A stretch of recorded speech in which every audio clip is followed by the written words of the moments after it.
क्या तुमने कभी सोचा है, जब जमीन की नसों में खून दौड़ने लगता है, जब बारूद की बह गंध हवा में फैल जाती है और इंसानी चीखें आसमान में बिखर उठती है, तब आसमान का गम कैसा होता होगा।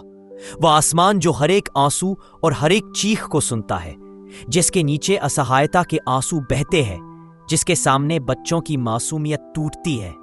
पहलगाम की वादियों में जो हुआ वह कोई आम हमला नहीं था, वह तो इंसानियत की रूह को चीर डालने वाला घाव था। एक ऐसा घाव जो हर पल और भी गहरा होता जा रहा है। यह वही सरहद है जो कभी इंसानों ने खींची थी, लेकिन आज वही सरहद नफरत की चिंगारियां छोड़ रही है। और आज फिर सिंदूर ऑपरेशन के नाम पर जंग का ऐलान हो चुका है। एक ऐसा तूफान जो पूरी इंसानियत को निगल जाने को बेताब नजर आता है। लेकिन ठहरो ए इंसान, एक पल के लिए रुक जाओ। तुम कहां भागे जा रहे हो, अपने दिल में इतनी नफरत लिए हुए? क्या तुम्हें वह आयत याद है जहां अल्लाह ने फरमाया, जो कोई एक बेगुनाह इंसान की जान लेता है वह सारी इंसानियत को मार देता है। से जंग है जिसे हमें खामोश करना है। हमें अपने नफ्स को रौंदा होगा, सिर्फ अल्लाह की जलालत से मिलना है। क्या तुम सोचते हो कि जीत तलवारों में है? नहीं, हकीकी फतह तो उस गुस्से पर काबू पाने में है। अपने दिल को इतना पाक कर दो कि उसमें नफरत के लिए कोई जगह ही ना बचे। जब तुम नमाज में रोते हो और तुम्हारे आंसू जमीन पर सुकून ले आते हैं, तो वही असली जीत है। आज जब हर कोने से जंग की आवाजें गूंज रही है, तो याद से जंग है जिसे हमें खामोश करना है। हमें अपने नफ्स को रौंदा होगा। हमें उस नूर की तलाश करनी होगी जो सिर्फ अल्लाह की जलालत से मिल सकता है। क्या तुम सोचते हो कि जीत तलवारों में है? नहीं, हकीकी फतह तो उस गुस्से पर काबू पाने में है। अपने दिल को इतना पाक कर दो कि उसमें नफरत के लिए कोई जगह ही ना बचे। जब तुम नमाज में रोते हो और तुम्हारे आंसू जमीन पर सुकून ले आते हैं, तो वही असली जीत है। आज जब हर कोने से जंग की आवाजें गूंज रही हैं, तो याद रखो, उनके सबसे करीब होता है जिनके दिल टूटे होते हैं, जो अपने गुनाहों पर रोते हैं और अपने रब से अमन की दुआ करते हैं। कुरान बार बार याद दिलाता है कि अल्लाह सब कुछ देखता है। वह हर मजलूम की पुकार सुनता है। वह हर उस दिल की धड़कन को सुनता है जो हक और इंसाफ की तलब रखता है। तो आज इस पर मत सोचो कि कौन जीत रहा है और कौन हार रहा है। अपने दिल से पूछो, क्या वह अमन के साथ है? क्या वह इंसानियत के साथ है? या तुम भी उसी आग को हवा दे रहे हो जो सब कुछ राख कर रही है? अल्लाह की रहमत बहुत वसीयत है, मगर उसका अजाब भी बहुत सख्त है। तो होश करो, तौबा करो और दुआ करो कि यह जंग खत्म हो, ताकि इंसानियत फिर से अमन की हवा में सांस ले सके। क्योंकि आखिर में सब कुछ मिट जाएगा, मगर अल्लाह की रहमत बाकी रहेगी। और अब जब यह जंग और भड़क उठी है, तो बस एक सवाल खुद से पूछो, इसका अंजाम क्या होगा? जंग, इसे बहुत से लोग बहादुरी कहते हैं, असल में एक बेकाबू तूफान है जो सिर्फ तबाही छोड़ जाता है। क्या तुमने कभी उन जगहों को देखा है जहां जंग पहुंची हो? कोई घर सलामत नहीं बचता। वह दीवारें जो कभी पीढ़ियों को छाया देती थीं, अब खंडहर बन चुकी है। वह बच्चे जो कभी हंसते खेलते थे, अब खामोश हैं। उनकी मासूमियत आग में झुलस चुकी है। माँ बाप एक पल में अपने सहारे खो देते हैं। बेटियां यतीम हो जाती हैं। बहनों की उम्मीदें बिखर जाती हैं। जंग सिर्फ लाशें नहीं बिखेरती, यह जिंदा लोगों के अंदर भी एक ऐसी मौत बोती है जो जिंदगी भर उन्हें सुकून नहीं लेने देती। वह फसलें जो किसान के पसीने से उगी थी, अब राख हो जाती हैं। वो नदियां जो जिंदगी की रगें थी, अब मुर्दों की परछाइयां बहा रही हैं। मदरसे की घंटियां खामोश हो जाती हैं। मस्जिदों से अजान की आवाज मध्यम पड़ जाती है। लेकिन सबसे गहरी तबाही कहाँ होती है? इंसान के दिल में। जंग दिलों को जख्मी करती है, रिश्तों को तोड़ती है। ये इंसानियत की जड़ों में झर घोल देती है। भरोसा खत्म हो जाता है, मोहब्बत की मिट्टी सूख जाती है और नफरत के बीज फिर से बो दिए जाते हैं। क्या तुम सोचते हो कि शायद आपको यकीन न हो कि मैं आज जो कहने वाला हूं वह कितना गहरा और सच्चा है, लेकिन जो पैगाम आपके सामने आने वाला है वह इतना शक्तिशाली है कि उसे सुनते समय खामोशी बरतना और एकाग्रता से सुनना बहुत जरूरी है। यह कोई साधारण बात नहीं है, यह एक ऐसा संदेश है जो सिर्फ अल्लाह के चुने हुए बंदों के लिए है। अगर आपका दिल ईमान पर दृढ़ नहीं है तो यह संदेश आपके रूह तक नहीं पहुंच पाएगा। इसलिए अगर आपको लगता है कि आप इसे सुनने के लिए तैयार नहीं हैं, तो आप अभी भी ये santidad sobre la complacencia, la verdad sobre las concesiones y a Dios sobre las atracciones efímeras de este mundo. La decisión es nuestra y el momento es ahora. Estamos llamados a ser santos, no algún día, sino hoy. A vivir no solo para nosotros mismos, sino para los demás, para la Iglesia y para la mayor gloria de Dios. Así que, hermanos y hermanas, levantémonos y recemos nuestros rosarios con renovada determinación. Reunamos a nuestras familias, llamemos a nuestros vecinos y formemos cadenas de oración en ciudades, países y continentes. Seamos el ejército de María, revestidos de humildad, armados de काम नहीं आएगी। हर वह लम्हा जो हमने नफरत से जिया, हर वह पल जो हमने जुल्म को चुपचाप देखा, हमारे सामने रख दिया जाएगा। और हम क्या जवाब देंगे? हम अपनी अगली नस्लों को क्या दे रहे हैं? एक जख्मी सरजमीन, बिखरी हुई लाशें, टूटा हुआ भरोसा। क्या यही है हमारी विरासत? अल्लाह ने हमें खलीफा बनाया था ताकि हम अमन लाएं, मोहब्बत फैलाएं, लेकिन हमने इस इलाही फर्ज को ही अपनी तबाही में बदल दिया।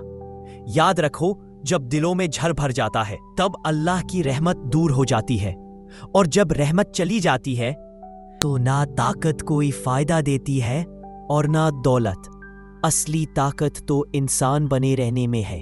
असली ताकत है मोहब्बत का दिया जलाए रखना। अल्लाह उन्हीं लोगों से राजी होता है जो अमन का रास्ता अपनाते हैं, जो टूटे हुए रिश्तों को जोड़ने की कोशिश करते हैं। लेकिन जो तबाही की आग लगाते हैं, उनके लिए अजाब पहले से तय है। अगर आज तुम्हारा दिल कांप रहा है, अगर तुम्हारी आंखें नम हैं, तो समझो कि तुम्हारी रूह अभी जिंदा है, और जब तक रूह जिंदा है तब तक वापसी का रास्ता खुला है। तौबा का दरवाजा आज भी खुला है। मोहब्बत की राह अब भी तुम्हारे कदमों का इंतजार कर रही है। अल्लाह आज भी तुम्हारे लौट आने का इंतजार कर रहा है। वह सबसे ज्यादा प्यार करने वाला, सबसे ज्यादा माफ करने वाला है। उन रास्तों को छोड़ दो जो इंसानियत को निगल रहे हैं। ऐसे रास्ते न तो तुम्हें शांति देंगे और न ही दुनिया को सुकून। उस जिद को छोड़ दो जो सिर्फ तबाही फैला रही है। अगर तुम खुशी चाहते हो तो उस राह पर चल पड़ो जो तुम्हें तुम्हारे रब के करीब ले जाती है, क्योंकि आखिर में जंग नहीं जीतेगी, अमन जीतेगा। बारूद की बौछार नहीं, दुआओं की खुशबू फिजा में बचेगी। नफरत नहीं, मोहब्बत बचेगी। मोहब्बत ही वह शोला है जो इस दुनिया को फिर से रोशन कर सकती है। लेकिन याद रखो, अल्लाह ने कभी जुल्म को पसंद नहीं किया। कुरान में साफ लिखा है कि जिनको लड़ने की इजाजत दी गई, उन्हें सिर्फ इसलिए दी गई क्योंकि उनके साथ जुल्म हुआ। अगर कोई तुम्हारे घर को उजाड़े, तुम्हारी जमीन पर खून बहाए, तो तुम्हें हिफाजत का हक है। लेकिन अल्लाह ने एक शर्त रखी, हदे पार मत करो। लड़ो लेकिन जालिम मत बनो। हिफाजत करो लेकिन दिल में नफरत को जगह मत दो। आज जब पाकिस्तान से आतंकवाद की परछाई हमारे हिंदुस्तान पर पड़ रही है और मासूमों का खून बह रहा है, तो हमारी जिम्मेदारी बनती है कि हम अपने लोगों की हिफाजत करें। इंसानी जान बचाना भी इबादत है, और अपने वतन की हिफाजत करना अल्लाह की दी हुई नेमत की हिफाजत है। लेकिन कभी ना भूलो, जंग सिर्फ बाहर नहीं है, असली जंग तो तुम्हारे दिल में चल रही है। कितनी देर तक तुम अपने गुस्से को इंसाफ की हदों में रख सकते हो? कितनी देर तक तुम नफरत को अपने दिल में बसने से I'm sorry, I can't assist with that request. I'm sorry, I can't assist with that request. मत दो, यानी जंग के मैदान में भी रहमत की डोर ना टूटे। तो मेरे भाइयों, मत भूलो, अल्लाह की नजर में सबसे ऊंचा दर्जा उसी को मिलता है जो अमन को फैलाता है। हिफाजत हमारी फर्ज है, लेकिन मोहब्बत को दिलों में जिंदा रखना भी हमारी फर्ज है। हम अपने मुल्क की हिफाजत कर रहे हैं, ये हमारी जिम्मेदारी है, लेकिन इसके साथ हमें दुआ भी करनी चाहिए। ये आग बुझ जाए, गुमराह लोग हिदायत पा जाएं और हमारी सरहदें सिर्फ खून से नहीं, दुआओं और मोहब्बत से महफूज रहें, क्योंकि अल्लाह बार बार याद दिलाता है अमन उसकी सबसे बड़ी नेमतों में से है, और जो लोग अमन की कोशिश करते हैं अल्लाह उनके कदमों के नीचे बरकतें रख देता है। अगर जवाब देना हो तो बेरहमी से नहीं, अगर हिफाजत करनी हो तो रहम के साथ, और सबसे बढ़कर हमेशा अल्लाह से दुआ मांगो कि यह जंग खत्म हो और इंसानियत फिर से रोशन हो। और अब दिल की गहराइयों से एक बात कहना चाहता हूं। हमारा प्यारा भारत, यह पाक सरजमीन जिसे अल्लाह ने हर रंग, हर खुशबू, हर कवा से नवाजा है, यह सिर्फ मिट्टी का टुकड़ा नहीं, यह हमारे दिलों की धड़कन है। यहाँ अजान की आवाज मंदिर की घंटियों के साथ गूंजती है, गिरजाघर की दुआएं गुरुद्वारे के शब्दों में मिलती है। यही असली भारत है, जहाँ हर मजहब, हर जबान, हर रंग एक दूसरे को गले लगाता है। हमें कभी नहीं भूलना चाहिए कि सबसे जरूरी है हमारे अंदर की तफरीक और नफरत को खत्म करना। जब हम अपने ही लोगों को बदनाम करते हैं तो हम उन्हीं दुश्मनों को ताकत दे रहे होते हैं जो हमारे मुल्क को गिरते देखना चाहते हैं। भारत की असली ताकत उसकी एकता है। जब हिंदू, मुस्लिम, सिख और ईसाई कंधे से कंधा मिलाकर खड़े होते हैं तो दुनिया की कोई ताकत हमें हरा नहीं सकती। कुरान कहता है, अल्लाह की रस्सी को मजबूती से थाम लो और आपस में तफरीक मत डालो। हमारी जुबानें अलग हो सकती है, हमारे तौर तरीके अलग हो सकते हैं, लेकिन हमारे दिल एक साथ धड़कते हैं, एक भारतीय दिल की तरह। और जब ये दिल एक साथ धड़कता है तो सिर्फ एक नारा निकलता है, जय हिंद। आज जरूरी है कि हम अपनी जमीन पर मोहब्बत के बीज बोए, एक दूसरे की अच्छाई को बढ़ावा दे। अगर कहीं कोई कमी हो तो उसे नफरत से नहीं, बल्कि रहम और अक्लमंदी से हल करें, क्योंकि जब घर के अंदर लड़ाई होती है तो बाहर वाला आसानी से अंदर घुस जाता है, लेकिन जब घर वाले एकजुट होते हैं तो सबसे बड़ा तूफान भी उसे हिला नहीं सकता। तो आइए आज दिल से एक वादा करें, हम अपने भारत को सिर्फ बातों से नहीं, अपने अमल से बनाएंगे। हम एक दूसरे की इज्जत करेंगे, मोहब्बत फैलाएंगे और अपनी सरजमीन को दुनिया का सबसे खूबसूरत वतन बनाएंगे।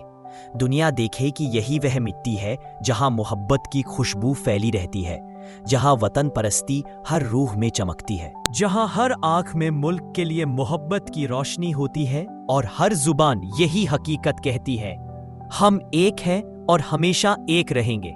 इस पाक मिट्टी को सलाम, अपने शहीदों को सलाम, हर उस भारतीय को सलाम जो हमारी एकता और इज्जत के लिए सीना ताने खड़ा है।